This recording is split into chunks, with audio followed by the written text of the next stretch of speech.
Hi everybody, welcome to Gunpla TV. Hey guys. Brought to you by HobbyLink Japan. This is episode 140, Ryan. 140. Now we hope everybody enjoyed the Gunpla 2013 year in review special. Yes. We put that together, actually it started 2014 of course, because at the end of last year, with everything being the end of the year, holidays, Christmas, and everything else going on around here, we were really busy, but we didn't want to leave you guys hanging and have this big gap between episodes. So we decided, you know what, we'll have a little bit of fun, give everybody a little bit of a laugh, and make that episode. Full credit to Sid. That really was his baby. Yeah, you know, I had to convince him from to start to finish. And yeah, it was amazing. Really amazing. Thanks, fun. Sid. It was a lot of fun. Yeah, put a lot of effort into it, absolutely. Yes, I did, I think. Yeah, yes, okay, you did. Today we actually we're getting back in the groove. Yes, we're both in front of the camera again. We got quite a bit of stuff to show. We have some stuff that came out at the end of last year, and we have, you know, this new baby right here, which is brand new. But Ryan, of course, I know you want to say a few things. Well, yes, I will talk about my experience with my Nutcracker, but the competition, well, the competition has finished. Yes. We're in the process now of choosing the winners. Yes, another thing that's added to the making us really busy. So look forward to finding out more about that in the near future. Those guys who were worried that they didn't get any email responses from us, well, we don't send out an email response, but we did receive your entry, so don't worry. Yeah. Okay. But Sid, stuff that just arrived. Yes, just arrived. Well, stuff that just arrived would be the MG Build Strike Gundam full package. That's quite the mouthful. And we were kind of lucky. We actually got a bit of an early. We did. We got this guy 2 days ago. This box arrived with nobody's name on it. We opened it up. Inside there's a bunch of kits. So we thought, awesome, we got a scoop. But it didn't even have boxes, like just in the plastic. It didn't even have manuals. Yeah, it didn't even have manuals. This is what I had to work with here. Yeah. These 70% resized, out of order photocopies. But as Sid has so much skill, he just he didn't need the manual. Yeah, well, it's the L-Strike RM all over again, so I could probably build it without a manual. But I kind of want to leave this for last. Okay. We will talk about the Thunderbolt kits, because they're relatively new. But we're going to talk about the other new HGs, and that's, well, just this one, the V2 Gundam. Now, we first saw this, I believe it was at one of the model shows. And I personally was really excited because I'm a big fan of the Victory Gundam, and the V2, the Victory 2 Gundam, I think that the last time Bandai released a model kit of this was like, I don't know how many years ago it was now. Somebody has to remind me. It was years ago. I mean, they made this big 160 scale bulk of plastic back before they were doing PGs, I think. And they've also done a couple of smaller scale ones, but they're really old. And a few people have actually been asking about the V2, so I guess it's good for them to re-release it along with the original Victory, which they have an MG for. Gives me hope that maybe we're going to see an MG for this guy one day. But until then, this new HG, part of the Gundam HG All Gundam Build Project or whatever they're doing right now, this is a good substitute. I think this is it's going to be a cool kit to have, and I'm looking forward to building this one. So I'll hand that one to you. Thank you very much. Now, normally, this is let's talk about what just came in, which is, of course, the Build Strike Gundam full package, but because we've actually done the build for it, we're going to save that for last. So what I want to talk about now is the kits that came in at the end of last year, just before we went on break, the Thunderbolt kits. So allow me to get set up and we'll talk about these. Alright, so at the end of December last year, we saw the release of the HG Thunderbolt kits, the first 3 in the series, and it was the full armor, and the Zaku II with the big gun set, and the gym. Unfortunately, the gym is sold out, so I wasn't able to bring one on the show because, you know, it's been 3 weeks or so, actually 4 weeks since the release. And the gym might be the more popular one. It's sold out. This guy is also sold out, but because we got one right away to kind of build it for the show, I do have one here. So what I will do, I don't need to show box contents for this. I'll talk about the kit overall as a whole. So I'll move this aside and we'll start with the Zaku and the big gun set because we really wanted to show it on the show, you know. It's this was a big thing. It is a big thing. It's a big thing. It's a big gun set, and here's of course the image. I love the artwork. Yeah, the box art on these guys. I love the artwork. So cool. But we'll look at the image on the side here just to get an idea. Like, yeah, this is an HG kit, 1/144 scale, but just look at the size of this thing. And the more I look at it, you know what I think, Ryan? What? I think of the Hoth Stormtrooper with the plasma cannon set. I'm thinking Avatar. I don't know why. Okay, all right, I can work with that too. Let's open up the box and just have a look here. Here we go. Hoth Stormtrooper. I mean, Zaku, like, right away. Look at the size of these parts. Remember, this is an HG kit, and it's looking like MG sizer, and of course because of its size, maybe it needs some nuts and bolts in there. Like oh, they're gonna give you what you need to make this guy sturdy. It's like, how far do I have to dig to get to the Zaku? And here we go. Now I'm getting to the Zaku. Zaku green. More Zaku parts. TB. And look here, Ryan. Okay, I'll move these frame parts out of the way. There's some more big parts. Is that gold? This is like gold. There's some gold trim there. Whoa. Bling bling. Bling bling. There you go. It could be maybe a better shade of gold, but it's actually not too bad.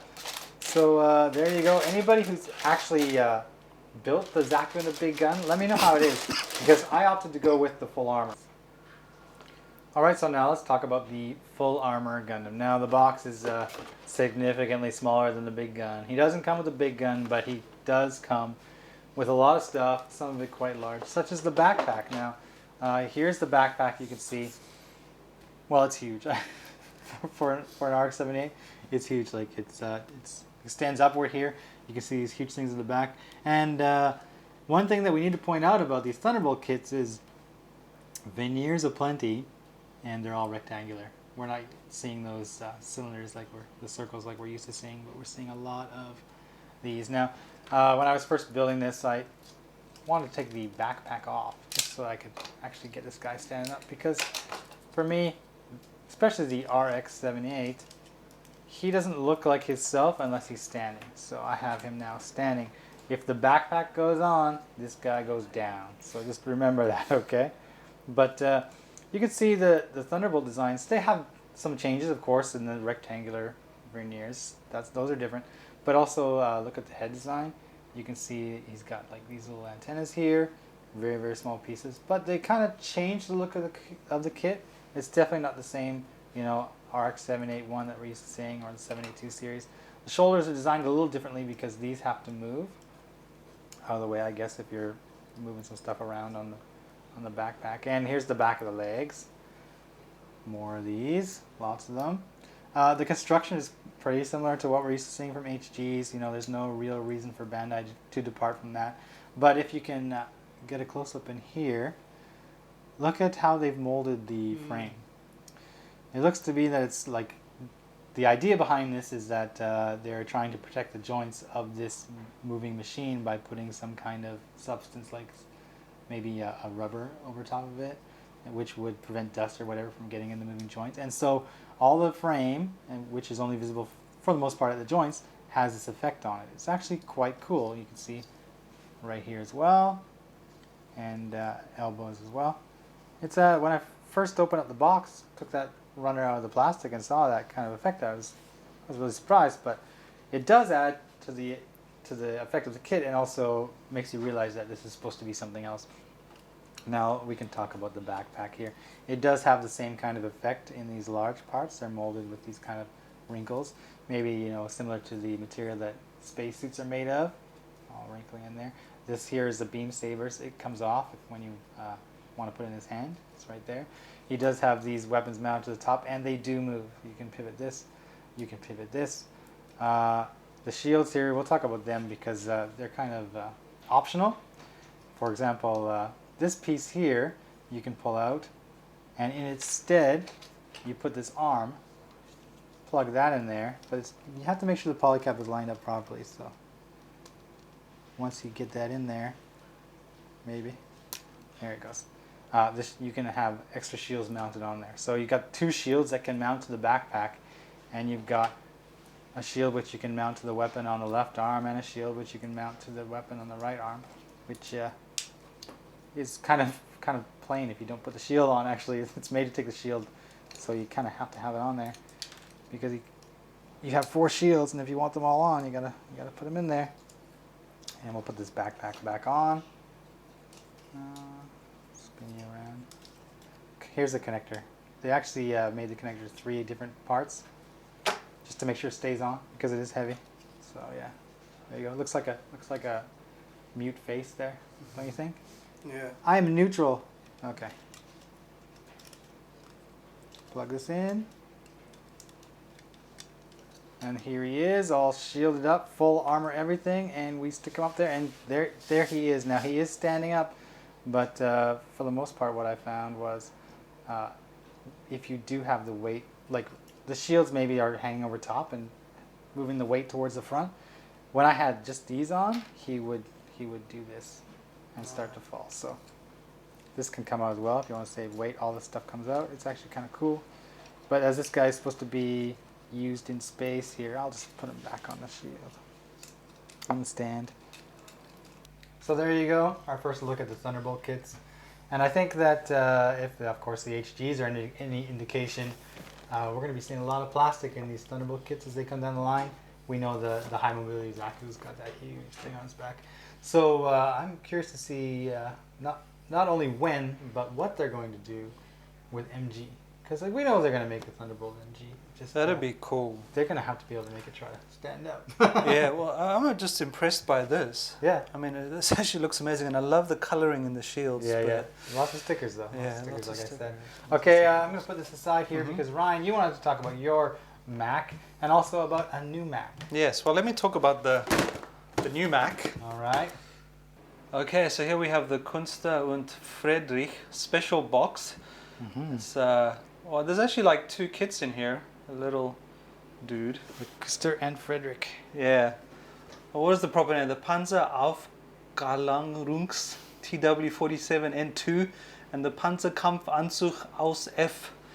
So you get basically 2 kits in this baby. Yeah. And this is the Mori Museum of Art Memorial Special Box. Yeah, so I don't know what they're memorializing at the Aomori Museum of Art, but Kao Yokoyama did a special box just for this kit.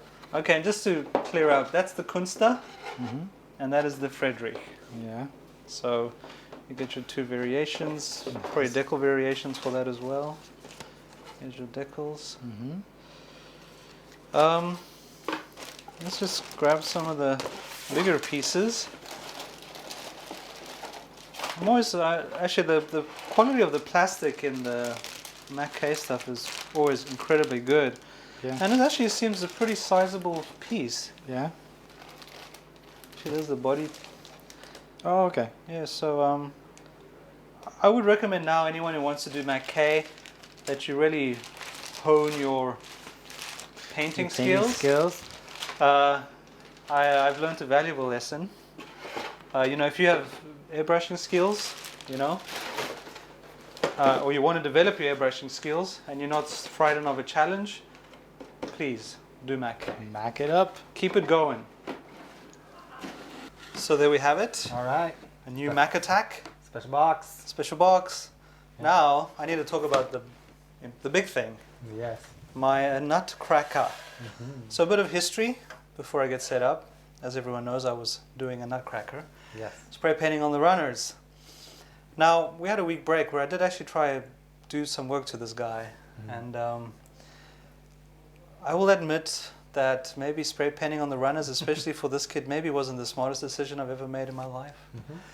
But let me get set up, let's get some close-ups and I'll show you where I went wrong. Okay, so you know I started working on the turret over the short break we had. And I mean you'll notice already like the gate marks Yeah. are quite prevalent. Yeah. You'd probably have to repaint the whole thing orange again, just because you know we didn't get all the nooks and crannies, or I didn't get all the nooks and crannies when I actually sprayed the runners.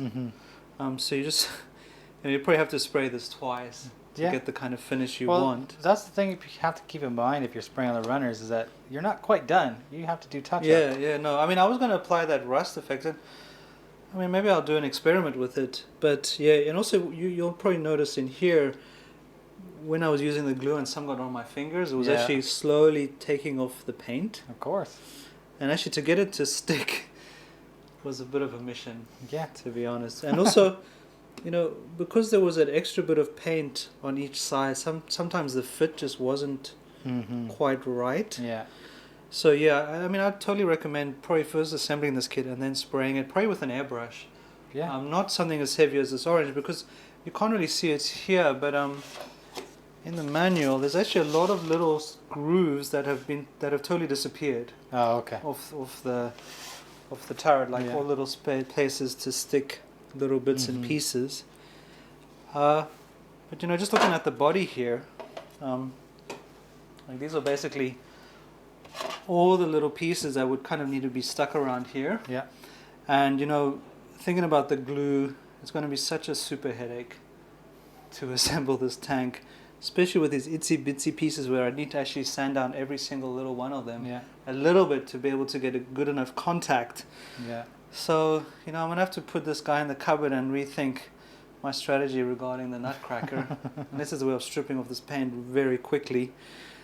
But look, it was a learning curve. I might actually, though, do a test run with the Rust application tool we have, just to see what it would have looked like, at least in the turret. Yeah.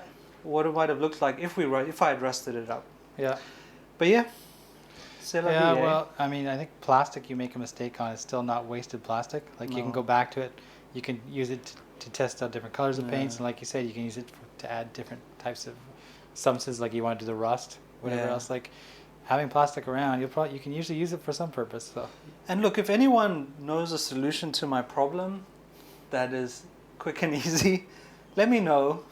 If there's some special kind of glue that doesn't strip other paints off, but good luck to you. Yeah, but we will see the rust effect though. Okay. Yeah. Well, so lesson learned. Lesson learned. Yeah, that was a good experience. That's what modeling is. You learn from your mistakes and carry on. So or you go on the internet and learn from other people's mistakes and learn yourself. Learn from me. Learn from me. But anyway, Sid, you built an MG. I did build an MG the last couple of days during my lunch break. I got it done just in time. We're going to show on the show today. Now, before we actually open the box. It's the full package. The full package. Full package. That's what she said. There it is. There, done. No, we're gonna look inside the box like we always do. We'll show the box contents and whatever else. But we're not opening the plastic, and people are gonna wonder, you know, how much of this is new kit and how much of this is old kit. Well, that's the question I had when I opened the plastic bag we received the first time, and so I actually divided the runners up in between what's new specifically for the full package and what's old from the Ale Strike or whatever else. So let's start with the new pile here. I got it. Okay. I got it right here. This is the new pile. Now, of course, I built this. It's a bit of a pile. So most of these runners are empty, but I kept the runners to show everybody kind of like the volume here. And this last runner here. These are actually adapters you can use with various kits, which we will talk about in a minute here. So now the AL Strike RM parts, or it's also called the MG Seed X Frame or X Armor. Those were runners that were in this box as well. Here's the pile of those, and maybe it's roughly the same. Yeah. Maybe it's 50-50. You can see there's lots of parts that I haven't used. That's because for the MG Build Strike, they've actually changed the design of, you know, for example, the ankles and the hips a little bit. I'll actually talk about the ankles because it's actually really cool. Better ankles. Better ankles. There's actually also a Strike Rouge runner label. Right. There it is, that little bit. Strike Rouge. It's actually just the red for the torso here, just in here. Okay. Pretty much. So let me move all this out of the way. We'll look into the box just as it comes, like we always do. And then we'll talk more in depth about what exactly this kit is and what it can do.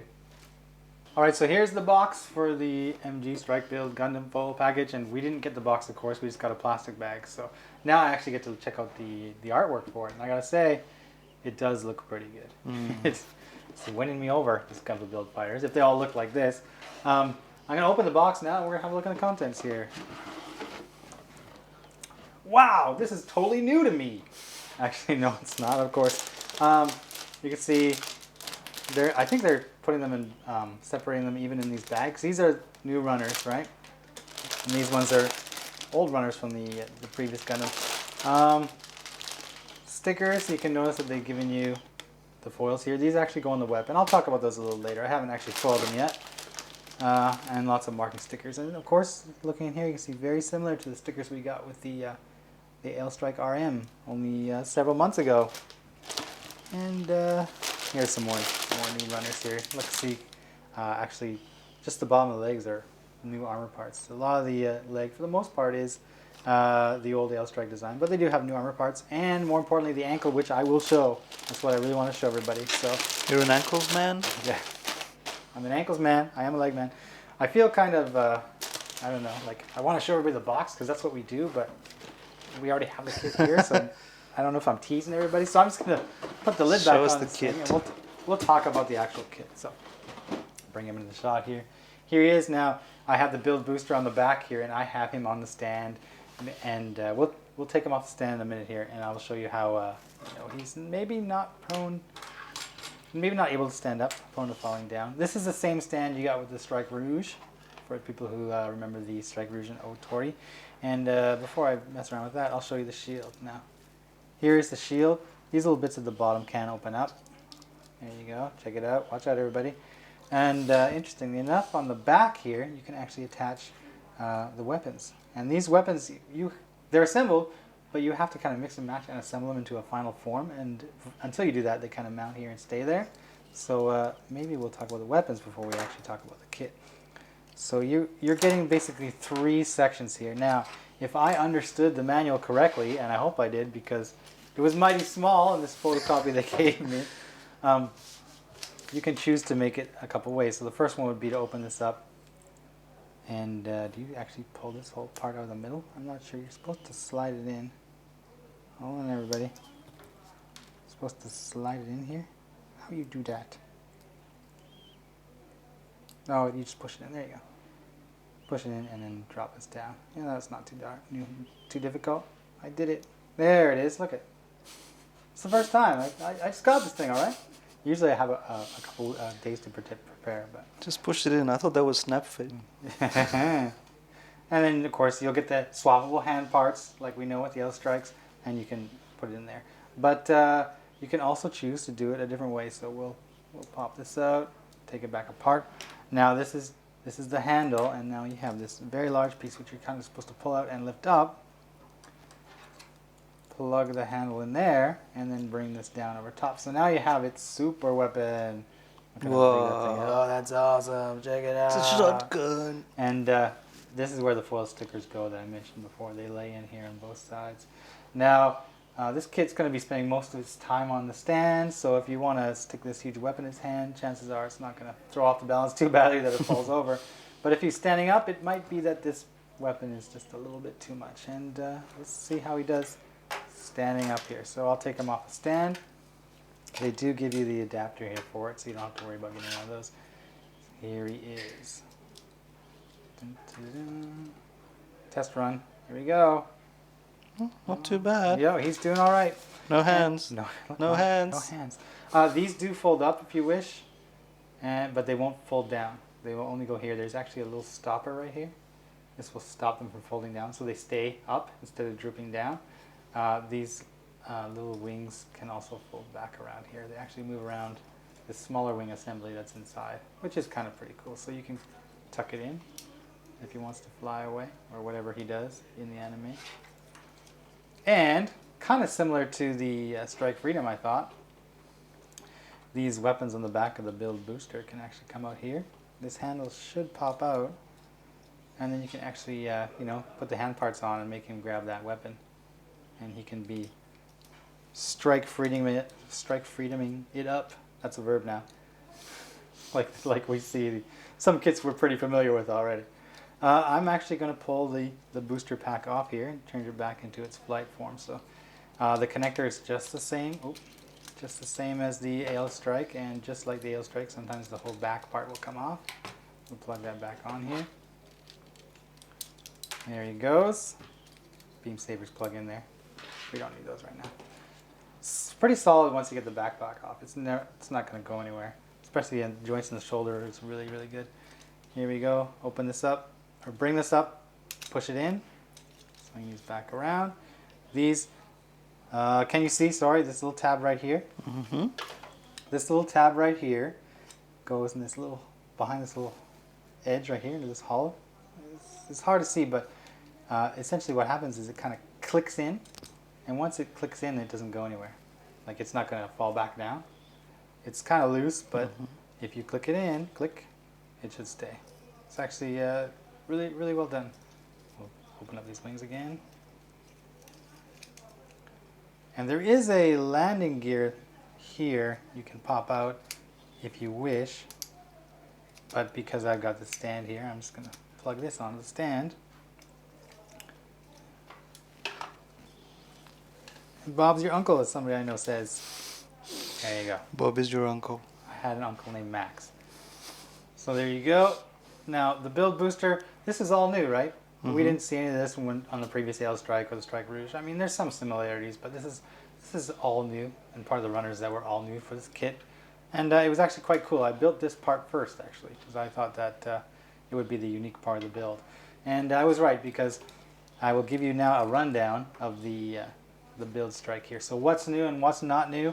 Well, the entire torso is from the Ale Strike RM. And this red piece is from the Strike Rouge. There's almost no difference in there.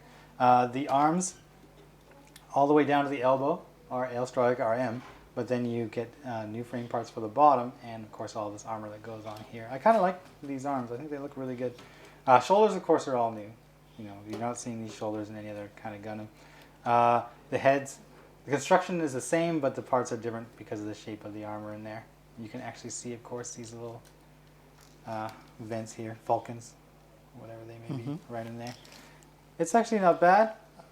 Easy to put together, of course. You have lots of experience with the strikes. Now with the leg, the skirt, it's the same except for the side skirts. And here we go. The leg is the same all the way down, except for this knee part, which is new, but goes on the exact same way. And the feet are the same, but it's the ankle that is new. The ankles. It's the ankle, and that's the one thing I noticed when I was building it. It's like, well, the ankles are different, and I was wondering why they made them different, and I've discovered the reason. So let's talk about these right now. I'm going to pop off this ankle and pop off this foot. Maybe. Come on, buddy. Okay, so this one you actually have this one large frame piece. This frame piece is all one piece, and it plugs into this polycab right here. So it will go on and it will move independently, just like this. But the cool part of this now is actually the ball joint for the bottom of the feet. I don't know how close you can get in on this, but it's not symmetrical. It actually is pushed, is actually more extended, protruded on one side than the other. And the reason I discovered they did this is because this allows the ball joint to move further in this direction before the stem here starts contacting the polycab. Because what will happen in other master grade kits, I'll go the opposite way just to show, is you'll get to a point where you can't go any further, and if you do push it, the joint pops out. So you've hit your limit on how much movement you can have in the ankle. By offsetting that ball joint, you can actually move it further before it hits its limit. So you can see I've spread him out here, and he's, you know, you can even turn these ankles this way. He's not falling over. This is actually a really good idea. Sometimes it takes a really simple idea to be really effective, and I thought when they started to put the tab in the hand of the, the new Gundam, had those new hands, the Jesta, the Sasabi, the ARC 783, they have those new type hands, and they put that little tab in there that folds out, and you can grip the weapon in the handle with that has a similar tab, and just that kind of simple design made the Gundam kits able to hold their weapons so much more sturdily. And it's the simple things that can totally change a kit. And for me, it's the ankles, because I like to play with my kits. I like to get them into these stances and to see just, what's their range of motion, what can they do? Is the kit articulate, or is it just kind of limited at the expense of, the looks or whatever else? But this guy, he definitely looks cool, but with the way they've designed the joints, he's not as limited as we would expect, what we found from the Ale Strike RM and whatnot. So for me, that's the big plus in this kit. And I'm still kind of getting to know it. I'm going to try and play around with it, see what it can and cannot do, especially with that backpack on. But for now, the ankles make quite a bit of difference, and I'm glad Bandai went with this design. So there you go. MG of the month? Not quite. Next week, there's another release. Another MG comes out. 2 in a month, Ryan. Way to start off 2014. Next week's Gundam X. Gundam X. So I don't know if we're going to be getting an advanced version of that kit at all. Maybe I'll run downstairs every day and just open up any box I see that looks like it might come from somewhere. So where's my kit? My box. Give somebody a call. I don't know. But it's good. I get this guy out of the way just in time to wait for the Gundam X next week. It's going to be awesome. So let's put this guy over here, and let's get on with the comments and or questions. Yes, just a few this week. We will get back into it next week. But this is from YouTube, I think. Hyang Thet Hutun. God, I just butchered your name. Sorry, mate. I enjoy this channel a lot and would like to know what's the best way to erase marker panel lines after you paint the kit. Thanks, keep up the great work. Okay. I think alcohol, no? Like spirits? Oh no, what's the... You know what I'm talking about. Alcohol? I know what you're talking about. Not the alcohol you're thinking about. The issue is like what kind of protection he's done on his paint. Oh yeah, that's true. And what kind of paint he's used.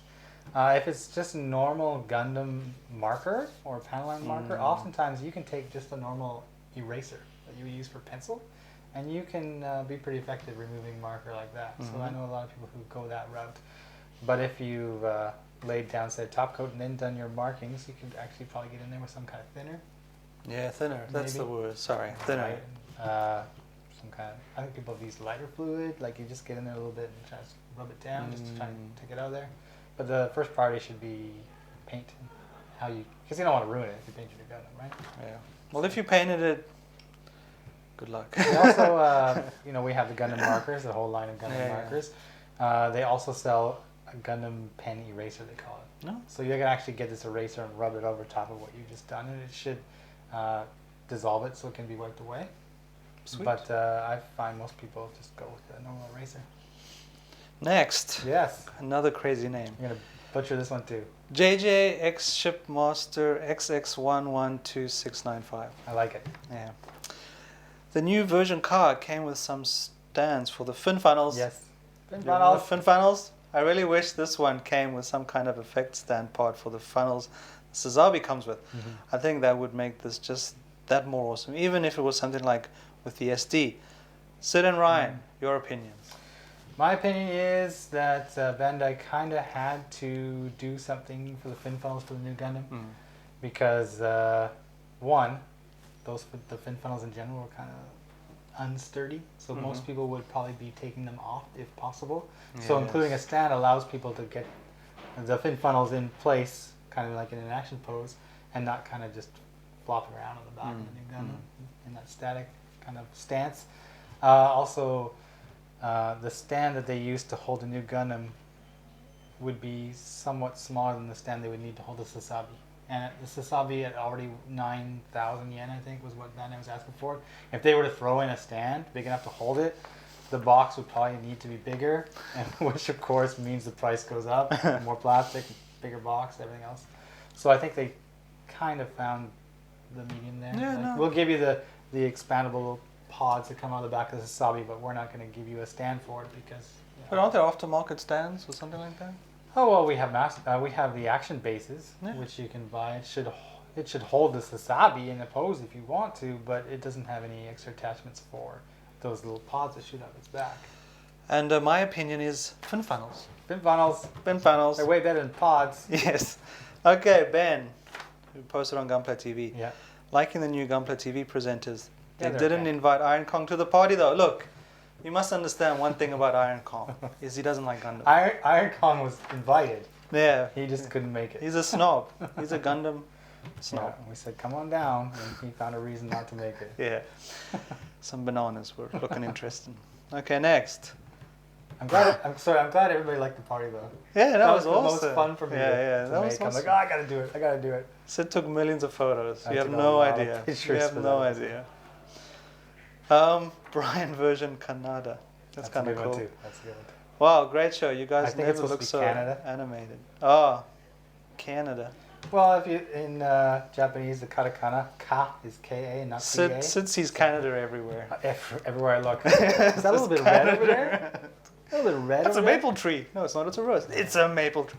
Okay, you guys never look so Canada. animated. Next month is the Olympics. Isn't that in hockey. Russia? Ice hockey.